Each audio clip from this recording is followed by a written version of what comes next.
தம்பி உங்கள் பேர் என்னங்க? டி. ராகவன். எந்த வகுப்பு படிக்கிறீங்க? 3ஆம் வகுப்பு. எந்த பள்ளியில்? ஊராட்சி ஒன்றிய தொடக்கப்பள்ளி டிஆகரம் கிழக்கு, நல்லூர் ஒன்றியம், கடலூர் மாவட்டம். படிச்சு காட்டுங்க. கழுகு பறந்தது பறந்தது கழுகு பறந்தது. ஓடும் ஓடும்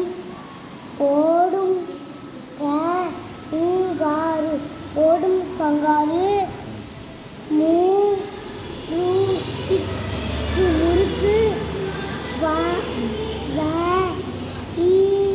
வாங்கினாயின் முறுக்கு வாங்கினால்